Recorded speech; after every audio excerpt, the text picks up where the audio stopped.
या उनके इशारे में राजौरी में या फिर जम्मू कश्मीर में, जो भी है स्थानीय लोगों की मर्ज़ी के बिना वो काम नहीं हो सकता था।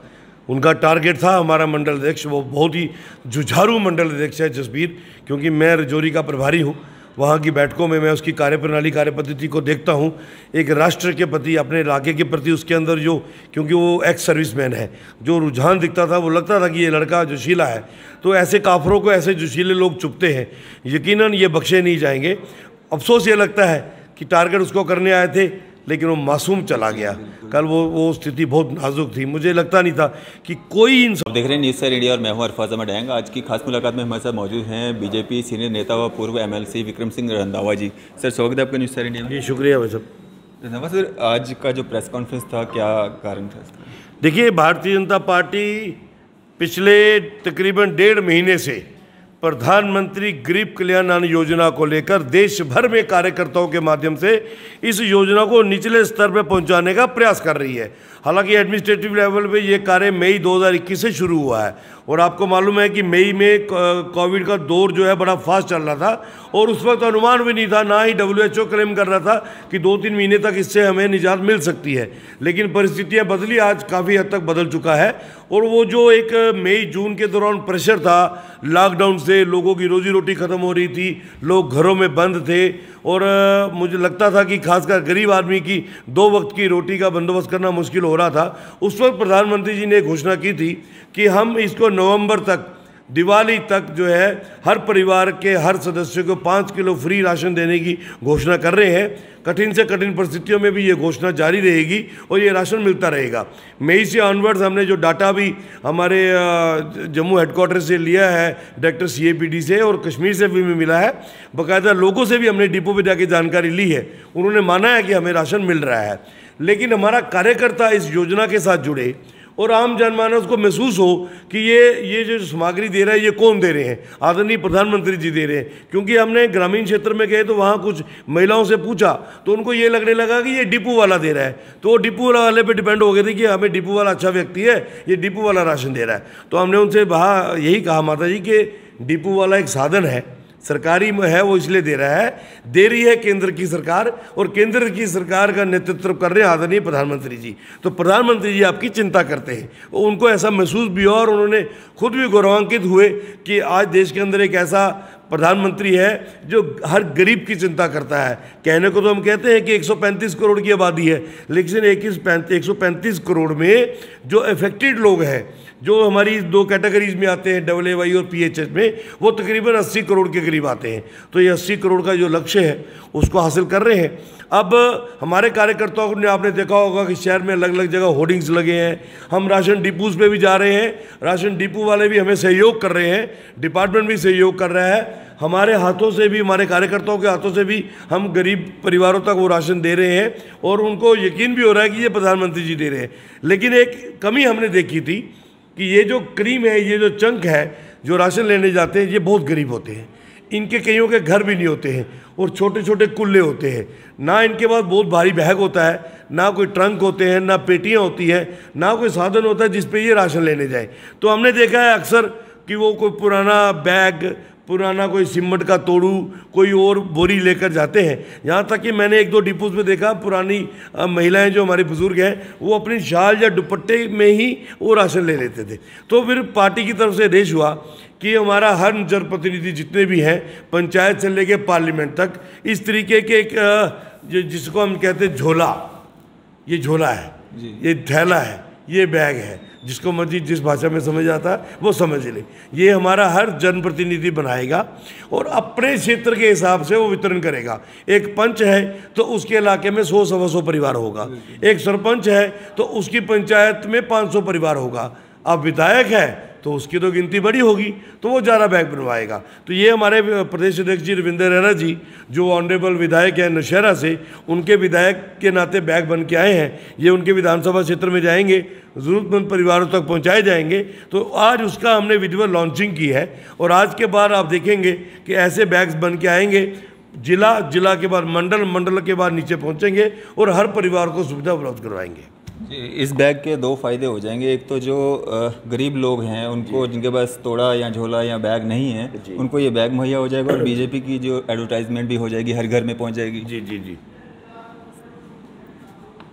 इसके दो नहीं है, इसके अनेक फ़ायदे हैं। आपने इसमें राशन लेके गए, राशन तो आपने माता जी ने घर जाके डाल लिया किसी डब्बे में। अब कहीं बाज़ार भी जाना है, किसी रिश्तेदार के घर जाना है, तो कपड़े किस में डालें? तो मुझे लगता है ये बैग उसमें बेहतरीन काम आएगा, है ना।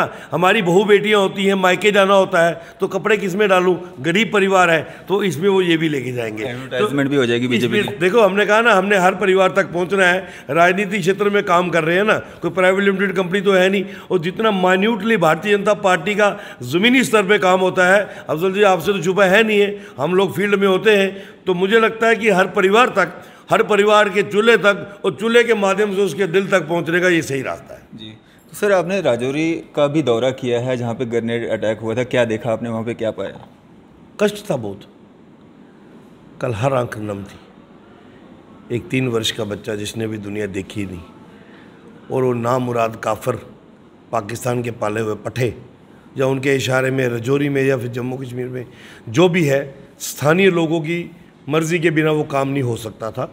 उनका टारगेट था हमारा मंडल अध्यक्ष, वो बहुत ही जुझारू मंडल अध्यक्ष है जसबीर, क्योंकि मैं राजौरी का प्रभारी हूँ। वहाँ की बैठकों में मैं उसकी कार्यप्रणाली, कार्यपद्धति को देखता हूँ। एक राष्ट्र के प्रति, अपने इलाके के प्रति उसके अंदर जो, क्योंकि वो एक्स सर्विसमैन है, जो रुझान दिखता था, वो लगता था कि ये लड़का जोशीला है। तो ऐसे काफरों को ऐसे जोशीले लोग चुपते हैं, यकीनन ये बख्शे नहीं जाएंगे। अफसोस ये लगता है कि टारगेट उसको करने आए थे, लेकिन वो मासूम चला गया।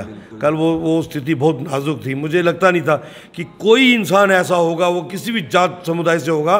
वहाँ मुस्लिम औरतें भी थी जो उस बच्चे की एक झलक देखने के लिए तड़प रही थी कि एक बार चेहरा दिखा दो कि इन जालिमों ने इतना जुल्म क्यों किया है। 3 वर्ष का बच्चा जो है वो खिलौने के साथ खेल रहा था, और जब वो ब्लास्ट हुआ, मैंने वो स्पॉट देखा, तो वो क्लिंकर उसके यहाँ लगा, यहाँ से आधी गर्दन उसकी कट गई थी। तो वो बड़ा, मुझे लगता है कि अगर ईश्वर अल्लाह कहीं है, ऐसे काफर कुत्तों को बख्शा नहीं जाना चाहिए। वो जो अपनी मौत खुद मर जाए, या फिर हमारे सिक्योरिटी एजेंसीज बीच चौराहे में खड़े कर कर ऐसी दर्दनाक मौत उनको देनी चाहिए कि उनकी नस्लें याद रखें कि हमने क्या किया है। रंधावा सर, क्या कारण है कि बीजेपी के कार्यकर्ताओं को ही जो है निशाना बनाया जा रहा है? देखिए, पाकिस्तान पिछले 30 वर्षों से यहाँ जिहाद चला रहा है। अपने घर में तो उसके पास है कुछ नहीं, आग लगी हुई है, भूखमरी पड़ी है। इमरान खान को रोज़ रोते हैं पाकिस्तानी, और पाकिस्तान के अंदर जो हालात है किसी से छुपे नहीं है। लेकिन 30 वर्षों की इस जिहाद को आज कहीं ना कहीं बेहतरीन तरीके से अंकुश लग रहा है। ये ढूंढते हुए नहीं मिल रहे, जहाँ मिल रहे हैं वहीं पे ठोक दिए जा रहे हैं। अब कश्मीर में कहीं उनकी हरकत चल नहीं रही, तो किसी न किसी तरीके से जम्मू के अंदर हालात ख़राब करने का प्रयास कर रहे हैं। लेकिन मैंने कल देखा राजौरी में बंद था, और कोई भी मुस्लिम परिवार भी ऐसा नहीं था जिसकी दुकान बंद नहीं थी। उसने भी महसूस किया कि ये हम बर्दाश्त नहीं करेंगे किसी भी हालात में। हम जम्मू कश्मीर के अंदर एक मजबूत गुलदस्ता लेके चल रहे हैं। हिंदू मुस्लिम सिख इत्तेहाद जो है वो मजबूती से लागू है, उसको ख़राब नहीं होने देंगे। मेरे अपनी राजौरी की टीम के जो मुसलमान मेरे भाई हैं, जो ज़िले की टीम में, मंडल की टीम में, कल परिवार सहित उसकी अंत्येष्टि में थे, और उनके चेहरे देखने के लायक थे। उनकी चेहरों में वो दुख दिख रहा था, वो गुस्सा दिख रहा था कि वो काफिर अगर कहीं वहाँ दिख जाते, वो लोग हाथों हाथ उनको मार देते। मुझे लगता है कि इस पे बड़ा मुस्तैदी से काम करना पड़ेगा, ये बख्शे नहीं जाएंगे। सर, लोगों में एक धारणा बन चुकी है कि बीजेपी जो भी वादे करती है, वादे करके भूल जाती है, ऐसा है? बेबुनियाद सी धारणा है। 7 वर्षों में तकरीबन प्रयास किया है कि 70 वर्षों से जो जवाहरलाल नेहरू से लेके उस गौरी मैडम तक जो धोखे हुए हैं, उनसे निजात दिलवा रहे हैं देश को। पिछले दिनों राहुल गांधी गए श्रीनगर में, राहुल गांधी को महसूस हुआ कि शायद वो घर आया है। मुझे लगता है कि उसको अपने पूर्वज याद आगे होंगे कि मेरे पूर्वज भी मुसलमान थे। भूला थोड़ी है कि गांधी खानदान किसकी औलाद है, राहुल गांधी किसकी औलाद है, राहुल गांधी के पिता कौन थे, जवाहरलाल नेहरू किसकी औलाद है, सबको पता है। वो किस तरीके का हिंदू है वो तो दिखता ही है ना। तो मुझे लगता है कि तभी उसको याद आ गया कि शायद मैं घर आया हूँ, मेरी जड़ें जो हैं वो यहीं कहीं छुपी हुई हैं। ये 70 वर्ष का नासूर था, इसको निपटाने में समय लगेगा। देश कांग्रेस मुक्त भारत की तरफ हम अग्रसर हो रहे हैं। आने वाले दिनों में ये लोग दिखेंगे ही नहीं कहीं। रंधावा सर, यहीं पे इसी जगह पे प्रेस कॉन्फ्रेंस करके जो है डीडीसी इलेक्शंस में एक मैनिफेस्टो जारी किया गया था, जिसमें सीरियल नंबर 12 में आपने वादा किया था लोगों से कि हमारी सीटें आती हैं, हम डीडीसी में आते हैं, उसके बाद जो है डेली वेजेस को पक्का किया जाएगा। लेकिन मनियाल साहब भी भूल चुके हैं और निर्मल सिंह जी भी भूल चुके हैं। आपको याद है या आप भी भूल चुके हैं? कोई नहीं भूला है, ना डॉक्टर मनियाल भूले हैं ना डॉक्टर निर्मल सिंह भूले हैं। हमारे मैनिफेस्टो पे हम एक एक वर्ड पे खड़े हैं, लेकिन परिस्थितियाँ क्या हैं, अब सिस्टम किस तरीके की एडमिनिस्ट्रेशन है आपसे कुछ छुपा नहीं है।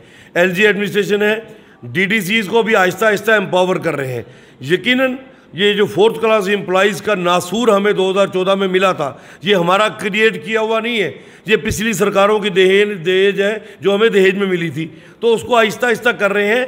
जो भारतीय जनता पार्टी ने मैनिफेस्टो में वादा किया था वो इन लेटर एंड स्पिरिट उसको अप्लाई किया जाएगा। आने वाले दिनों में आप देखते रहिए, अभी तो डिलिमिटेशन प्रोसेस चल रहा है, गॉड विलिंग चुनाव भी जल्दी होंगे।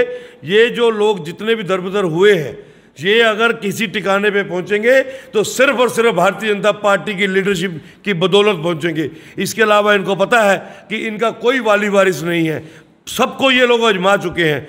हम 6 वर्ष तक सरकार में नहीं रह सके, सरकार पूरी नहीं चली, लेकिन यकीनन अगर 6 वर्ष सरकार चलती तो हालात भी जैसे होते सो होते, लेकिन इन लोगों को हम कहीं ना कहीं अंजाम पे जरूर पहुँचाते। सर, जीतने के बाद, कुर्सियां लेने के बाद, 25 सीटें लेने के बाद आप लोग, मतलब जितने भी सीनियर नेता हैं भाजपा के, कोई कहता है कि पाप की घंटी है, कोई कहता है नासूर है, कोई कहता है अनपढ़ है।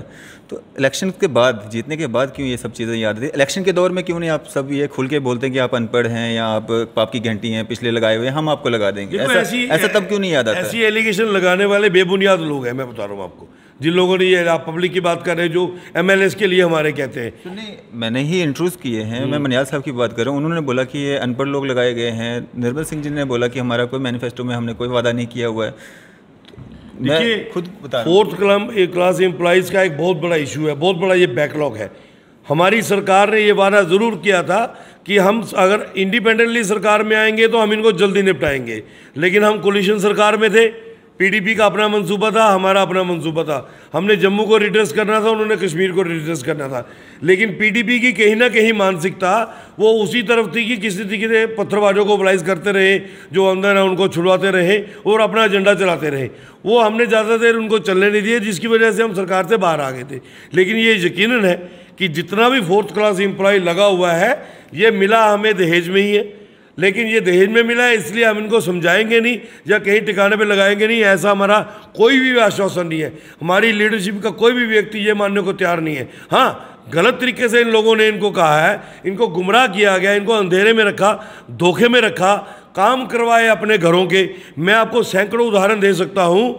जो 4th क्लास एम्प्लॉय, खास करके फ्लोरिकल्चर के डिपार्टमेंट के लोग, जो पिछली सरकार के मंत्रियों की बीवी बच्चों की सेवा करते थे, उनकी मैडमों के झोले उठा के उनकी शॉपिंग करवाते थे, मैडमें शॉपिंग करते थे, उनके बच्चों को प्रांगण में खिलाते थे। हमने ऐसे कई उदाहरण देखे। लेकिन हमारी सरकार के दौरान हमने कोई भी ऐसा कर्मचारी किसी भी मंत्री या विधायक के घर में नहीं रहने दिया।